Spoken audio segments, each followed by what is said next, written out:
Hello Ram గారు. Hi Nagaraju.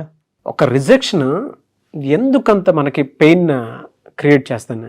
కొన్నిసార్లు మనకు తెలియకుండానే యాక్సిడెంటల్గా జరిగేటువంటి రిజెక్షన్స్ ఒకలా ఉంటాయి, తెలిసిన మనిషి రిజెక్ట్ చేయడం ఒకలా ఉంటుంది. ఎలా అనంటే వాళ్ళేంటి మన గురించి తెలియకుండా ఎట్లా రిజెక్ట్ చేస్తారు అనుకునే పాయింట్ ఆఫ్ వ్యూ నుంచి ఒక రకంగా వస్తుంది. అంటే అవతల వాళ్ళ దగ్గర ఎక్స్పెక్టేషన్స్ తోటి ఉన్నప్పుడు రిజెక్ట్ చేసినప్పుడు ఒకలా అనిపిస్తుంది. బట్ వాట్ ఎవర్, ఒక రిజెక్షన్ మన మైండ్లో ఎలాంటి పెయిన్ క్రియేట్ చేస్తుందనంటే కొంతవరకు డిప్రెషన్ వరకు కూడా తీసుకెళ్తుంది. కొంతమందిని అయితే ఆ రిజెక్షన్ సూసైడల్ టెండెన్సీ వరకు తీసుకొని వెళ్తుంది. Very true. బట్ ఆ టైంలో మన స్టేట్ ఆఫ్ మెంటాలిటీ ఏ విధంగా ఉండాల్సినటువంటి అవసరం ఉంది. డాక్టర్ సచిన్ రాజ్ అత్యాధునిక వరల్డ్ క్లాస్ ఫిజియోథెరపీ ట్రీట్మెంట్ తో అన్ని రకాల నొప్పులకు శాశ్వత పరిష్కారం. నారాజు, rejections are part of life. మనకు తెలియదు కానీ ప్రతిరోజు కొన్ని వందల రిజెక్షన్స్, యాక్సెప్టెన్సెస్ కూడా ఉంటాయి. మనం పెద్ద యాక్సెప్టెన్సెస్ పెద్ద పట్టించుకోం, కానీ రిజెక్షన్స్ మాత్రం మనల్ని అట్రాక్ట్ చేస్తాయి. చిన్న చిన్న రిజెక్షన్స్ ప్రతిరోజు ఉంటాయి, మనకు తెలియదు.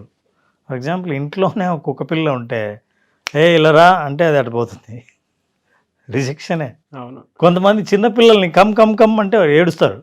అంటే ఏంది, they are rejecting it. Road మీద మీరు వస్తూ ఉంటే క్రాస్ ఉంటుంది, మీ కారు క్రాస్ చేయాలనుకుంటారు, ఈ లోపల ఇంకొక కారు వస్తుంది, ఓవర్టేక్ చేస్తుంది, రిజెక్టెడ్ యూ. ఇవన్నీ మనకు తెలియని చాలా సున్నితమైన రిజెక్షన్సే. అంటే it's a part of life and ఇది అనుకోనప్పుడు ఏమవుతుందంటే రిజెక్షన్ మనల్ని బాధ పెట్టడం మొదలు పెడుతుంది. ఎందుకు బాధ పెడుతుంది, ఎందుకు అంత చాలా హట్టు? ఎవరైనా మిమ్మల్ని కాదు అని అన్నారంటే మనకు ఒక పర్సెప్షన్ ఉంటుంది. సోషల్ ఇంక్లూజన్ అనేది మన నీడ్. సొసైటీ, సమాజం మనల్ని అంగీకరించాలి అన్ని విషయాల్లో అనేది మన అవసరం, అది మొదటి నుంచి కూడా. కానీ ఆ అవసరాన్ని మీరు ఎప్పటికెప్పుడు రిజెక్షన్ చేస్తున్నప్పుడు నేను సోషల్లో ఎక్స్క్లూడ్ అయ్యానేమో అన్న భయం కలుగుతుంది. దాంతో రిజెక్షన్ని మనం ఒప్పుకోం.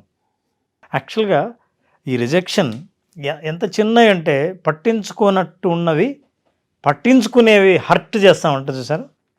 ఒక మిచిగాన్ యూనివర్సిటీలో ఒక సోషల్ సైకాలజిస్ట్ ఈథన్ క్రాస్ అని ఆయన ప్రయోగం చేశాడు. ఆ సోషల్ ఎక్స్పెరిమెంట్లో వాళ్ళకి తెలిసింది ఏంటంటే, అంటే 400 మంది పార్టిసిపెంట్స్ని తీసుకొని వాళ్ళని ఏం ఎక్స్పెరిమెంట్ చేశాడంటే, బ్రేకప్ అయ్యి వాళ్ళు వీళ్ళని రిజెక్ట్ చేస్తే ఉన్న వాళ్ళను ఒక గ్రూప్ తీసుకొని, ఫిజికల్గా యాక్సిడెంట్ అయ్యి హట్ అయిన వాళ్ళను ఒక గ్రూప్గా తీసుకున్నాడు. ఏం చేశాడంటే, వాళ్ళకి బ్రేకప్ కాకముందు వాళ్ళ గర్ల్ ఫ్రెండ్తోనో బాయ్ ఫ్రెండ్తోనో ఉన్నప్పుడు ఫోటోల్ని వాళ్ళకి చూపించారు. చూపించినప్పుడు ఆ విషయం గుర్తొస్తుందిగా, గతం గుర్తొస్తుంది కదా, ఏది కోల్పోయామో అది గుర్తొస్తుంది కదా, ఎవరు రిజెక్ట్ చేస్తారో అది గుర్తొస్తుంది కదా. అప్పుడు వాళ్ళ బ్రెయిన్ని ఎంఆర్ఐ తీశారు, ఇవి వాళ్ళు ఆలోచిస్తున్నప్పుడు. అట్లాగే వాళ్ళకి ఏం చేశారంటే, ఫిజికల్ పెయిన్ ఉన్న వాళ్ళకి మోచేతికి ఒక డివైస్ తగిలించి ఒక యాక్సిడెంటో లేదా హట్ అయినప్పుడు ఏ బాధ కలుగుతుందో ఆ బాధని ఇండ్యూస్ చేశారు. ఇండ్యూస్ చేసినప్పుడు ఎంఆర్ఐ చేశారు. వాళ్ళకి అర్థమైంది ఏంటంటే, శారీరకమైన బాధకు ఎట్లా బ్రెయిన్ స్పందించిందో ఎగ్జాక్ట్లీ రిజెక్షన్కి అట్లాగే స్పందించింది. అంటే మానసికమైన రిజెక్షను, శారీరకమైన బాధకి ఈక్వల్ రియాక్షన్స్ బాడీ మైండ్ రెండు ఇస్తున్నాయి. ఇట్లా ఇచ్చినప్పుడు అంటే మనిషికి బాధ కలగడం, శరీరంలో ఎట్లాంటి బాధ మానసికంగా కూడా అట్లాంటి బాధే అనుభవిస్తున్నాడు. అందుకే మనం తెలుసా, యాక్చువల్గా 2 పదాలని మానసికమైన బాధకి శారీరకమైన బాధకి 2 పదాలని కామన్గా వాడతాం. హర్ట్, కింద పడి దెబ్బ తగిలితే డిడ్ యూ హర్ట్ అంటాం, బాధపడితే డిడ్ యూ హర్ట్ అంటాం. పెయిన్, నాకు పెయిన్ ఎక్కడ తెలుసా, ఇక్కడ అని అంటాం, అది పెయిన్. లేదా దెబ్బ తగిలినప్పుడు కూడా పెయిన్. ఈ 2 మాటల్ని మనం రెండింటికి ఉపయోగిస్తాం, మనసుకి శరీరానికి కూడా. సో అందువల్లే మనిషి ఫిజికల్ పెయిన్ ఎంతో మెంటల్ పెయిన్ కూడా అంతే అనుభవించడం వల్ల అది చాలా ప్రధానమైంది. అయితే ఎందుకు మానసికంగా అంత హర్ట్ చేస్తుంది? అది తగిలింది కాదు, దూరం నుంచి నో అని అన్నప్పుడు ఎందుకు అంత హర్ట్ చేస్తుంది? యాక్చువల్గా మనిషికి ఒక ఈగో ఉంటుంది నారాజ్. ప్రతి మనిషి ఈ సమాజానికి నేను ఎలా కనిపించాలో ఎప్పుడు ప్రయత్నిస్తుంటాడు. నేను ఒక డ్రెస్ చేసుకున్నా, నేను ఒక ఫోన్ తీసుకున్నా, నేను ఏదైనా చేసినా నన్ను మీరు ఎలా చూడాలి అని అనుకోవాలో ఎప్పుడు ప్రయత్నిస్తూనే ఉంటాను. మీరు నన్ను అలాగే చూడకపోతే నేను ఒప్పుకోను. ఎందుకంటే నన్ను నేనేమనుకుంటున్నానో అలా చూపించడానికి ప్రయత్నిస్తా. నా కార్ ఏంటి, నా పొజిషన్ ఏంటి, నా డెసిగ్నేషన్ ఏంటి, నా ఆస్తి ఏంటి, నా బ్యాక్గ్రౌండ్ ఏంటి. మీరు కూడా నా బ్యాక్గ్రౌండ్ ఏంటి గౌరవించాలి, నా ఆస్తి ఏంటో మీరు చూడాలి, నేను చూపించాలనుకున్నది ఏంటో మీరు అదే చూడాలి. సో అలా చూడడానికే నా ప్రయత్నం. మీరు ఎప్పుడైతే అది గుర్తించి అక్నాలెడ్జ్ చేశారో, చూసినప్పుడు యాక్సెప్టెన్స్. చూడలేదా, రిజెక్షన్. నేను పట్టించుకోలేదా, రిజెక్షన్.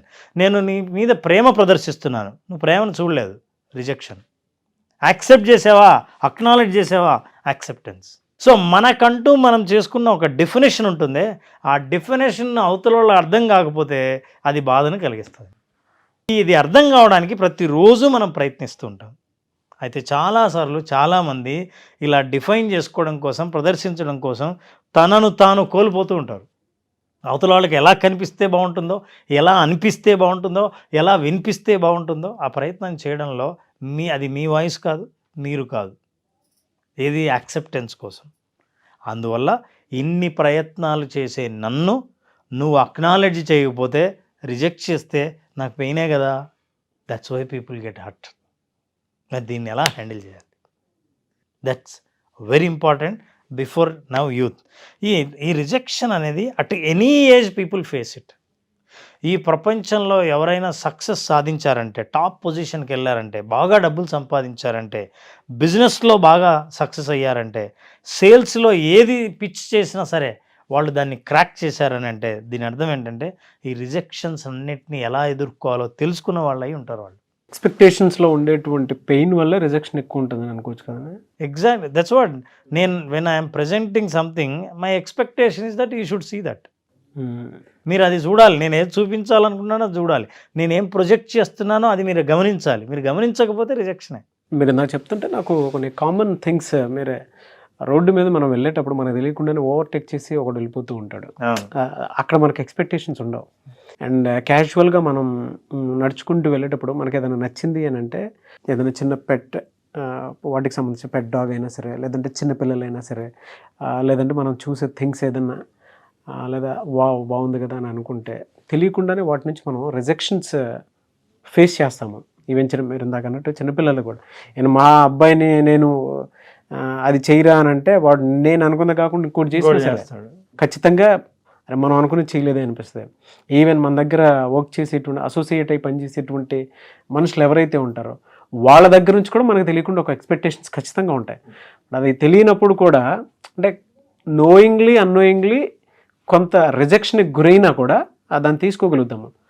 బట్ హర్ట్ ఎప్పుడు అవుతాం అంటే టూ మచ్ ఎక్స్పెక్టేషన్స్, అంటే ఫ్యూచర్ దాని మీద డిపెండ్ అయ్యి ఉన్నప్పుడు మాత్రం ఖచ్చితంగా అక్కడ ఆగిపోవాల్సి వస్తుంది మనకు. హర్ట్ ఎప్పుడైతామంటే, నెంబర్ 1 నేనేంటో తెలీదు, నేను ఇది అనుకున్నాను, నువ్వు కూడా అదే అనుకోవాలి. అలా అనుకోకపోతే హర్ట్ అవుతాను. So this is what is the biggest problem.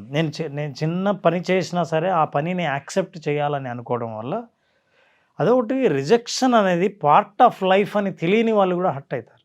బాగా జీవితంలో ఇది భాగం అని తెలిసేంత ఎక్స్పీరియన్స్ లేని వాళ్ళు రిజెక్షన్ ఒప్పుకోరు. చిన్నపిల్లలు క్లాస్ రూమ్లో రిజెక్టెడ్, టీచర్ సెడ్ ఏదన్నా ఇట్స్ రాంగ్ ఆన్సర్ కూర్చోని అంటూనే ఆ రోజు ఏడ్చి మళ్ళీ రేపు స్కూల్కి వెళ్ళాలని అనిపించదు.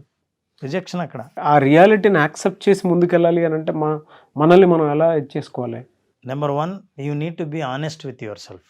అంటే ఎలా అంటే ఫర్ ఎగ్జాంపుల్, నా రోజు డ్రెస్ బాగానే ఉంది కానీ 2 డార్క్ కలరే, ఒకటి లైట్ కలర్ అయితే బాగుండు అంటే, ఇప్పుడు నేను వేసుకున్న దాన్ని నీకు నచ్చలేదా? నేను నచ్చి వేసుకున్నా, నీవు నచ్చలేదు, యాక్సెప్ట్ చేయలేదు, రిజెక్టెడ్. సో నేను ఫీల్ అవ్వాలా, ఇంకో రకంగా ఎలా ఆలోచించాలి అంటే, actually take that rejection as feedback. అది ఇన్ఫర్మేషన్ లాగా నేను తీసుకుంటే, నేను మనసుకి తీసుకోను. ఇన్ఫర్మేషన్ లాగా అంటే అర్థం ఏంటంటే, ఏ ఇద్దరు వ్యక్తులు ఈ భూమి మీద ఒకేలాగా ఆలోచించరు. మీకు నచ్చింది నాకు నచ్చకపోవచ్చు, నాకు నచ్చింది మీకు నచ్చకపోవచ్చు. ఇది అతి సహజమైన మానవ లక్షణం. ఈ లక్షణంలో నాకేది నచ్చిందో మీకు కూడా అదే నచ్చాలని అనుకోవడం నా బలహీనత. కాబట్టి వాళ్ళకి నచ్చలేదు కాబట్టి, ఆ విషయం వాళ్ళు చెప్పారు కాబట్టి నేను హర్ట్ చేయక్కర్లేదు. ఇలా నాకు కూడా నచ్చని విషయాలు చాలా ఉంటాయి, చాలా చోట్ల నాకు నచ్చవని చెప్తుంటాను, అట్లే వాళ్ళు చెప్పారు, అది విషయం, ఇది వాస్తవం. ఈ వాస్తవం అర్థం చేసుకోకపోతే హర్ట్ అవుతాం. This is point number 1. Okay. Point number 2, so what you need to do is that you have to work on the self development. జనరల్గా ఏం చేస్తామంటే, ఏదైనా సరే ఒక విమర్శ వచ్చినప్పుడు what we find, we try to find whom to blame. నీకు ఈర్ష్య ఎక్కువ, నీ కాంబినేషన్ కంటే నాది బాగుందని చెప్పి నువ్వు అలా విమర్శిస్తున్నావు, నన్ను రిజెక్ట్ చేస్తున్నావు. యాక్చువల్గా నీకు చాలా స్వార్థం ఎక్కువ, నీకంటే నేను బాగుంటానని అందుకే రిజెక్ట్ చేస్తున్నావు. ఇది ఇతరులను బ్లేమ్ చేసే ప్రయత్నంలో చేస్తాం. ఇలా చేసినప్పుడు ఏమవుతుందంటే మనసు యాక్చువల్గా తృప్తి పడుతుంది, అప్పటికప్పుడు దీని నుంచి బయటపడడానికి తృప్తి పడుతుంది. కానీ ఆ తర్వాత అది నిజంగా మనిషిని హర్ట్ చేస్తుంది. ఒక్కరు ఉన్నప్పుడు ఆలోచిస్తే ఎంత నేను చెప్పినా నిజమైతే ఇది కదా అని హర్ట్ చేస్తుంది. అందుకనే అది హర్ట్ చేయకూడదని అనుకుంటే you have to first understand how to develop. నేను ఇంప్రూవ్ కావాల్సింది ఉంది. ఫర్ ఎగ్జాంపుల్ నేను కాంబినేషన్ గురించి చెప్పాలంటే, అరే థ్యాంక్ యూ సో మచ్, నేను అబ్జర్వ్ చేయలేదండి, నెక్స్ట్ టైం నుంచి ఐ విల్ చేంజ్ అని అంటే you will improve, you will not hurt. Other person will also try to give every time a good feedback to. Improvement కోసమే మనకు feedback ఇవ్వడం మొదలు పెడతారు. జనరల్గా హర్ట్ అయ్యే వాళ్ళు ఒక 5 స్టేజెస్ అనుభవిస్తారు. డినయల్ స్టేజ్, ఫస్ట్ ఒప్పుకోరు, అస్సలు కాదు నేను సరిగా అర్థం చేసుకోలేదు కానీ ఇలా అయి ఉండొచ్చు అని. యాక్చువల్గా వాస్తవం ఏంటంటే you are rejected, no doubt about it. ఒక కంపెనీకి ఇంటర్వ్యూకి వెళ్ళారు, you are rejected. What you say is that ఈ కంపెనీలో పనిచేయడం చాలా కష్టం, స్ట్రెస్ ఎక్కువ అంటాను, పైగా మా ఇంటి నుంచి చాలా దూరం ఉంది అని. So you will reject, actual జరిగిందని ఒప్పుకోం. Number 2 is that you will be angry, కోపం వస్తుంది.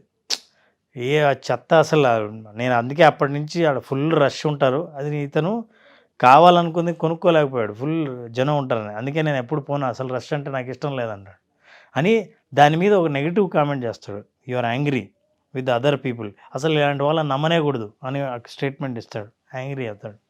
సో డినైల్ నుంచి యాంగ్రీ నుంచి the third thing that what they do is that ఈ కోపం వచ్చిన తర్వాత కోపం నుంచి బయటపడుతూనే దే స్టార్ట్ బార్గెనింగ్. నువ్వు సరిగ్గా చూడలేదనుకుంటా, నేను ఇంకోసారి చెప్తాను. సేల్స్లో సేల్ రిజెక్ట్ అయినా అనుకోండి, నేను సేల్ చేస్తున్నాను, నో అన్నారు, నో అని అంటానే ఫస్ట్ వీడికి వేస్ట్, అసలు వీళ్ళు ఊరికే మాట్లాడతారు కానీ ఎవరు కొనేవాళ్ళు కాదు అని అంటాడు. రెండోది కోపం వస్తుంది, నా టైం వేస్ట్ చేయొద్దు, కావాలంటే కొను లేకపోతే లేదని అంట. ద థర్డ్ బార్గెనింగ్, మీరు సరిగ్గా చూసినట్లేదు నా ప్రోడక్ట్కి ఎన్ని అడ్వాంటేజ్ ఉంటాయి ఒక్కసారి ఆలోచించండి, మీరు ట్రై చేయండి, ఒకసారి బార్గెన్ చేయడం మొదలు పెడతారు. అట్లాగే ఎవరన్నా రిజెక్ట్ చేస్తే వాళ్ళతో మళ్ళీ మాట్లాడాలనిపిస్తుంది, వాళ్ళని బార్గెన్ చేయాలని అనిపిస్తుంది. ద ఫోర్త్ స్టేజ్ డిప్రెషన్లోకి వెళ్ళిపోయి డీప్గా ఇక ఏం చేయాలో తెలియదు, అన్నీ కోల్పోతారు, తనను తాను రిజెక్ట్ చేసుకుంటాడు, తను నచ్చడు, ఏం జరుగుతుందో సరే, ఏం జరుగుతున్నా నన్ను ఎవరు లైక్ చేయట్లేదన్న అనుమానం వస్తుంది. సో చేయాల్సిన పనులన్నీ ఆపేస్తారు, డిప్రెషన్లోకి వెళ్ళిపోతారు. ద లాస్ట్ స్టేజ్, ఇవన్నీ దాటిన తర్వాత యాక్సెప్టెన్స్, ఇది వాస్తవం, జరిగింది, ఇది లైఫ్ అని యాక్సెప్ట్ చేస్తారు. ఈ లోపల జరగాల్సిన డ్యామేజ్లు చాలా అవుతాయి బాగా. Now we need to understand how you can directly from your rejection to the acceptance. అంటే ఇందాక మనం చెప్పినవి ఫీడ్బ్యాక్ తీసుకోవాలి, you have to accept this is a very common in the world. అంటే మన జీవితంలో ఇది చాలా కామన్ అని ఫీడ్బ్యాక్ తీసుకోవాలి, సెల్ఫ్ డెవలప్మెంట్ మీద వర్క్ చేయాలి. చేసినప్పుడు ఇవన్నీ ఫేజులు గో త్రూ అక్కర్లా, నేను యాంగరు, బార్గెనింగ్ ఇవన్నీ చేయాల్సిన అవసరం లేకుండా నేరుగా యూ విల్ స్ట్రైట్ యాక్సెప్ట్, అవును నేను ఇంప్రూవ్ కావాల్సి ఉంది, నిజంగా మీరు చెప్పిన పాయింట్లో ఒక పాయింట్ ఉంది, so that I can come back again అని ఇంతగా ఆలోచన చేస్తే సెల్ఫ్ డెవలప్మెంట్ మీద, then you will accept it. ఎవరైనా సరే రిజెక్ట్ చేస్తే రిజెక్షన్ నేరుగా మనల్ని ఏమాత్రం బాధ పెట్టదు. This is what is the process of rejection, how we feel, how we come out, how we have to avoid getting this pain. Thank you అండి, thank you so much Ram garu. Okay, Naraj.